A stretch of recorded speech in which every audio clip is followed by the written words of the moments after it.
All right, today we're going to be talking about intelligence. And the definition is your ability to learn from experience, solve your problems, and to permit you from adapting to changing conditions. Also, if you challenge your physical limitations. Now, Spearman, he has two factors in his theory. People are better than some in some subjects than others. He's able to factor G, which is general intelligence. Everyone thinks that their behavior that they are doing at the time is a general intelligence. The people who are better academically may not do as well as people who are in subjects such as band or something in that area. Then you have Thurstone. He has 8 separate factors that make up intelligence, and these are primary mental abilities, which is visual and spatial, perceptual speed, numerical ability, verbal meaning, memory, word fluency, deductive reasoning, and inductive reasoning. And then we have Gardner. He has multiple theories of intelligence.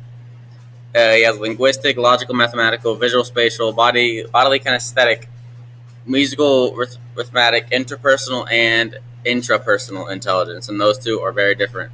We have Steinberg's triarchic theory, and he believes that all three of these work together, opposed to Gardner's, which he thinks that the separate are all distinct.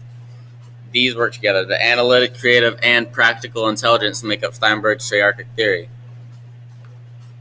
The types of intelligence, there are 10 types: naturalist, musical, logical, mathematical, existential, interpersonal, bodily kinesthetic, linguistic, interpersonal, emotional, and spatial. And we're going to get into all of those right now. Naturalist is basically just means you're nature smart. You can. It also designates the ability for humans to discriminate among living things. It also helps sensitivity to living to other features in the world. It also has clear value in our evolutionary past, from the hunter gatherers to the modern day farmers. This is musical intelligence, which basically just means you're music smart. So usually people with this type of smart also help them recognize and produce music, also demonstrated by composers, conductors, and musicians. A lot of times, music has a direct connection to the emotion. Usually young adults with this type of intelligence usually be singing or playing an instrument. Logical mathematical means you're number or reasoning smart. It helps you. It's the capacity to calculate, quantify propositions and hypotheses, and complete mathematical operations. It is the ability to comprehend relations and connections using abstract symbolic thoughts. Reasoning skills, inductive and deductive thinking skills. Logical mathematical is usually advanced in mathematicians, scientists, and detectives.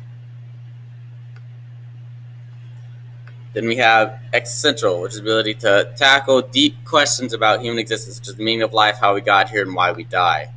Interpersonal, this is the ability to understand people, how people interact. And this is people smart, which means you know a lot about other people.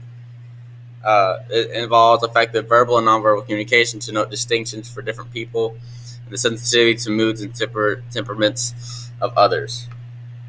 Uh, the ability to entertain multiple perspectives. You see, teachers, social workers, or actors usually have this type of intelligence. And you have bodily kinesthetic, which means your body smart. You know a lot about your body.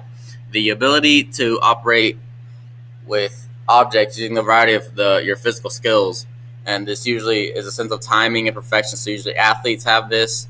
Dancers, surgeons, and craftspeople usually have this type of intelligence, so they know a lot about the body. And linguistic means you're word smart. So usually teachers in language arts or whatever class, usually they have linguistic, so they know what they're talking about, and they have a very high vocabulary. So they usually have very good grammar, and they hear well, they read well, and they just know what they're talking about pretty much all the time, and uh, they know how to speak. It associates with the smartness with words, so they have a very high vocabulary, like I said, and they use their knowledge to express language and a complex meaning. And we have interpersonal, which means you're self-smart. You know a lot about yourself, and you understand yourself and your thoughts, also your feelings. And to use knowledge, it's usually for planning in a direct life. You're self-motivated and know your own feelings. And usually it's psychologists, spiritual leaders, and philosophers that have this type. We have spatial, which is it's just picture smart. So it means you're usually really smart in looking at something, analyzing it, and just doing it, like a Rubik's Cube. It's also the capacity to think in three dimensions, that includes mental imagery, spatial reasoning, image manipulation, graphic and artistic skills, and the active imagination. People who express this intelligence can be sailors, pilots, sculptors, painters, and architects. Then we have emotional intelligence. Daniel Goleman proposed another type of intelligence called emotional, because it's the 5 factors and involves being successful in school and on a job, which are self-awareness, which is the ability to recognize your own feelings. Mood management, which is the ability to direct oneself from an uncomfortable feeling. So if you're feeling uncomfortable, you just automatically get away from that. And then self-motivation, which is the ability to move ahead with confidence and enthusiasm. So no matter what situation you're in, you always think you can do it. And impulse control, which is the ability to delay pleasure until the task at hand has been accomplished. People skills, which is also the ability to emphasize, understand, and communicate and operate with others. These are the 10 types of intelligence and what intelligence has been. I am Zach, and thank you for watching.